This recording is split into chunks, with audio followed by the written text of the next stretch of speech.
La BCE serait-elle en train de prendre de l'avance sur la Fed, zone de non-trade sur Bitcoin, journée NFP aux États-Unis? Bienvenue à toutes et à tous les amis dans cette dernière matinale trading de la semaine, et pas des moindres puisqu'on va avoir beaucoup de choses à dire ce matin à nouveau, avec des données macro, micro, techniques et fondamentales qui vont être à interpréter. Juste avant de commencer, comme d'habitude, je vous invite à vous abonner si ce n'est pas encore déjà fait, et surtout à nous rejoindre dans le serveur Discord, vous avez le lien en bio et en description. Je m'excuse encore, je suis encore malade comme vous le voyez probablement et comme vous l'entendez probablement, donc excusez-moi s'il y a des petits moments dans la vidéo où je suis pas au top du top. On va commencer donc dans un premier temps par revenir sur les décisions de la Banque Centrale Européenne concernant ses taux d'intérêt directeurs hier. Sans surprise, elle les a maintenus à hauteur de 4,5% comme les estimations le prévoyaient. Mais attention, contrairement à Jérôme Powell, Christine Lagarde a été beaucoup plus confiante quant à une potentielle première baisse de taux à partir du mois de juin. Là où Jérôme Powell, face au Congrès et face au Sénat hier, a été très prudent en disant que c'était beaucoup trop tôt pour le moment d'envisager une baisse de taux. C'est d'ailleurs ce qu'il nous avait déjà expliqué lors de ses précédentes déclarations et ce que ses collègues de la Fed nous ont aussi transmis comme information. La Banque Centrale Européenne, elle, envisage très sérieusement un premier pivot à partir du mois de juin. Alors, on pourrait se dire, bah tiens, c'est pas mal pour une fois que la Banque Centrale Européenne a de l'avance sur les États-Unis, sur la Fed, c'est cool. Sauf qu'en réalité, c'est pas vraiment ça. Qu'est-ce qui se passe en fait? Ben, il se passe quelque chose de très simple. La Fed, malgré qu'elle ait augmenté énormément ses taux d'intérêt directeurs ces derniers mois, elle a réussi à maintenir un niveau de croissance suffisamment important aux États-Unis. En gros, elle a augmenté les taux pour limiter l'inflation sans mettre en difficulté l'économie américaine. Ce que la Banque Centrale Européenne, elle, n'a pas réussi à faire, puisque avec cette montée des taux d'intérêt directeurs, on voit très clairement aujourd'hui la croissance qui est au plus bas en Europe, ce qui commence d'ailleurs à avoir des répercussions assez problématiques, notamment en Allemagne. La Fed, de ce fait, dispose donc d'une marge de manœuvre. Elle peut se dire, bon bah ok, on a monté les taux, mais l'économie se porte bien, donc on va les laisser assez haut encore un moment, histoire d'être sûr que l'inflation redescende. La BCE, elle ne dispose pas de cette marge de manœuvre, parce que l'économie ne va pas bien. Donc elle est obligée un petit peu plus rapidement, si vous voulez, de rebaisser ses taux, pour permettre à l'économie de respirer un petit peu. Donc en fait, c'est pas vraiment que la BCE a de l'avance sur la Fed, c'est juste qu'elle n'a pas vraiment le choix de faire de cette manière-là. Ok? Donc voilà ce que je pouvais vous dire déjà concernant les données macroéconomiques que nous avons eues hier. Aujourd'hui, comme je vous le disais, va être une journée très importante. Déjà, puisque dans une vingtaine de minutes, au moment où je tourne cette vidéo, nous allons avoir la publication des résultats justement de la croissance dans l'Union européenne sur le quatrième trimestre. Sans surprise, la croissance va rester extrêmement faible dans la zone, dans l'Union européenne, étant donné la situation actuelle. Mais ce qui va nous intéresser tout particulièrement, c'est cet après-midi du côté américain, le rapport NFP sur l'emploi qui va être publié aux États-Unis. Alors, je rappelle, NFP, on va avoir trois chiffres très intéressants qui vont nous intéresser. Le salaire horaire moyen mensuel, les créations d'emplois dans le secteur non agricole et le taux de chômage. Alors, on a vu début de semaine que les chiffres ADP, des créations d'emplois dans le secteur non agricole, nous avaient montré une augmentation de ces créations d'emplois. Mais lorsqu'on regarde le chiffre d'aujourd'hui, les estimations s'attendent plutôt à une baisse, et une baisse significative de ces créations d'emplois. Donc, on va voir ce qui va se passer. Pour le moment, les estimations, si ces chiffres se confirment, c'est plutôt des bons chiffres qui vont dans le sens de la Fed, qui vont dans le sens des marchés, puisque du coup, si on a un peu moins de création d'emplois avec un salaire horaire moyen qui baisse et un chômage qui se stabilise, ça va limiter ce qu'on avait pu observer fin 2023, où en fait on se disait, aïe, les Américains, ils sont de plus en plus au travail, ceux qui travaillent, ils ont de plus en plus d'argent, donc en fait, ils ont du pouvoir d'achat, et s'ils commencent à dépenser ce pouvoir d'achat, ça va faire rebondir l'inflation. Donc ces chiffres-là les estimations sont plutôt encourageantes. Maintenant, rien n'est fait. Et justement, j'ai un petit pressentiment qui me fait dire qu'à mon avis, on pourrait avoir des surprises cet après-midi. Et d'ailleurs, le comportement qu'on a eu tout au long de la semaine du dollar me conforte dans ce sentiment, dans ce pressentiment. Je suis en train de me dire qu'à mon avis, on va se... Alors, c'est pas sûr, encore une fois, hein, attention, je ne vous dis pas que ça va se passer exactement comme ça, mais je ne serais pas surpris qu'on ait un gros retournement de situation cet après-midi, avec finalement des chiffres NFP qui ne seraient pas si bons que ça, et un dollar qui rebondirait assez violemment pour revenir chercher pourquoi pas au niveau des 103,6, voire au-dessus des 104 points. Ok? Je m'excuse encore une fois, comme je vous ai dit, je suis encore un petit peu malade, donc c'est pas forcément facile niveau voix pour moi. Maintenant que ça c'est dit, donc on va avoir ça cet après-midi. On voit déjà qu'il y a un petit peu de stress sur le marché puisque le VIX monte depuis le début de la semaine. L'or est en pleine bourre, donc les investisseurs sont en train de se protéger pour plusieurs raisons sur justement la valeur refuge par excellence. On pourra parler de Bitcoin aussi sur cette question de valeur refuge. Au-delà du dollar, qu'est-ce qu'il y a comme position? Ben, vous le savez, le vendredi, moi généralement, c'est une journée où je vais plutôt être sur de la gestion active de position, du trade management. C'est pas forcément une journée sur laquelle je m'expose davantage au marché. Mais en fait, là, ma gestion active de position, elle s'est fait un peu naturellement. Pourquoi? Parce que j'ai été BE sur le Dow Jones. Je vous rappelle qu'on avait pris une position vendeuse sur le Dow au moment de la rejection ici en 4 heures. On avait pris des profits partiels sur ce niveau-là. Et on a été BE, du coup, lorsqu'on est revenu sur la zone. Donc, déjà, cette position, elle est finie. Sur le CAC, du côté européen, position terminée aussi, puisque je me suis fait SL. Bon, là, voilà, on attendait une constitution de top local. Ça s'est pas validé. On avait une petite taille de position parce qu'on n'avait pas justement suffisamment de certitude. Donc petit SL. Donc là aussi je suis sorti de ma position. Et j'ai une des positions sur laquelle je suis sorti aussi hier sur EURUSD. Puisque nous avons été BE. Je vous rappelle qu'on était rentré short ici.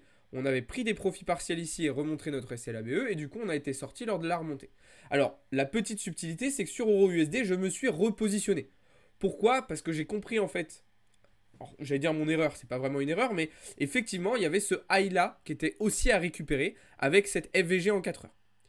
Pour moi en fait au début je m'étais dit que ce high était protégé, donc il n'y avait pas forcément nécessité de venir le récupérer. Ok. Mais du coup là voilà, je table plutôt désormais sur un retournement parce que pour moi on a vraiment besoin de venir récupérer cette liquidité. Et dans l'optique d'un dollar qui rebondirait aujourd'hui avec les chiffres NFP, et ça serait justement une aubaine de voir EURUSD revenir ici. Si jamais ça ne se passe pas comme ça, et si jamais ce scénario-là s'invalide, alors c'est sur cette prochaine zone-là, la fameuse zone des 1.1, qu'on ira chercher du short pour revenir chercher cette zone. Ok? Donc on va être prudent, on va être patient, on va pas se précipiter, on va y aller petit à petit, on va sécuriser rapidement nos positions pour limiter notre exposition au marché et limiter les risques. Mais voilà un petit peu ce que j'attends sur les marchés financiers traditionnels.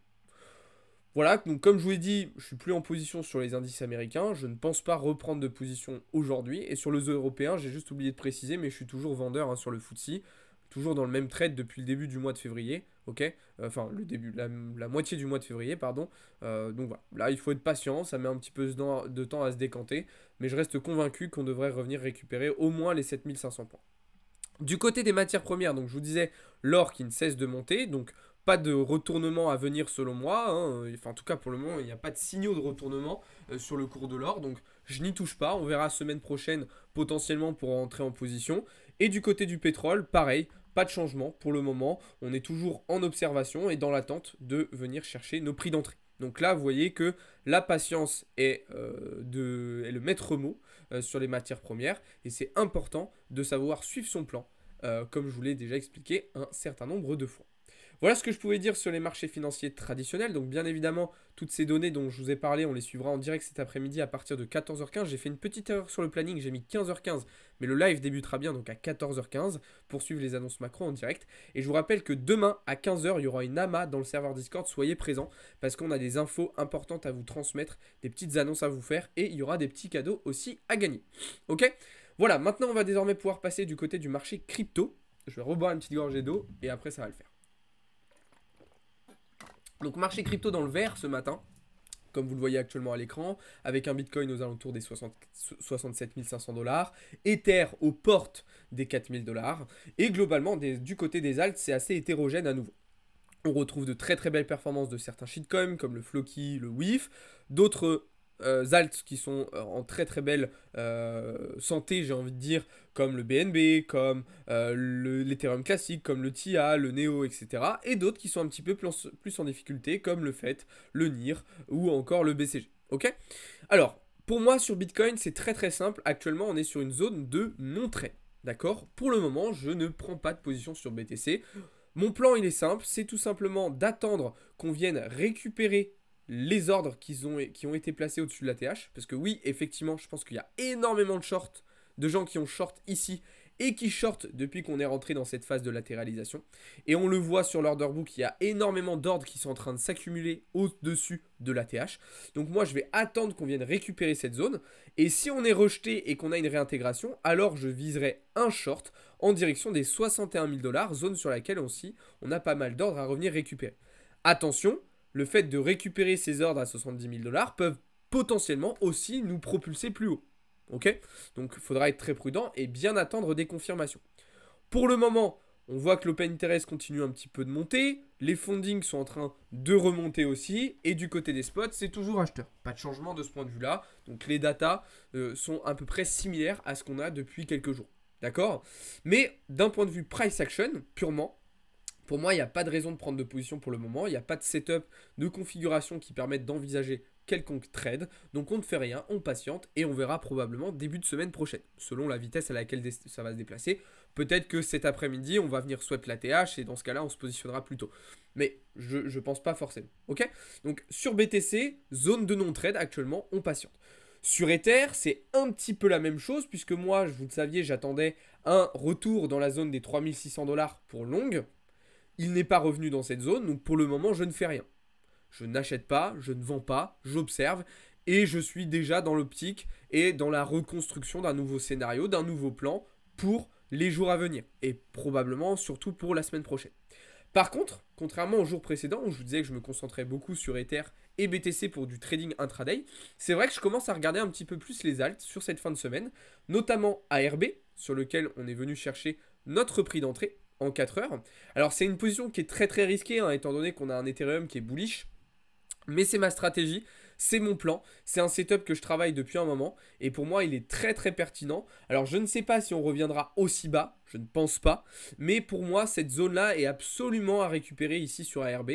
Donc voilà pourquoi je vise plutôt du short, d'accord, à moyen terme. Maintenant encore une fois ça reste une position risquée, donc petite taille de position, on reste prudent. Ok? Ensuite, le Starknet, lui, nous propose de très très jolies performances. On a de nouveau passé une résistance assez importante. Pour ceux qui ne sont pas dedans, potentiellement, un niveau intéressant pour renforcer sa position, ça sera ce niveau-là. D'accord? Une autre structure que nous avons mis en place en 1 heure. Ok? Donc voilà, moi le Starknet, je suis déjà dedans. Mais potentiellement un renforcement de position qui peut être intéressant, voire potentiellement un trade sur les futurs. Mais bon, j'essaye de limiter quand même mon exposition future sur les alts pour éviter justement de me faire piéger par des mouvements de liquidité, enfin des mouvements de volatilité assez puissants, assez forts.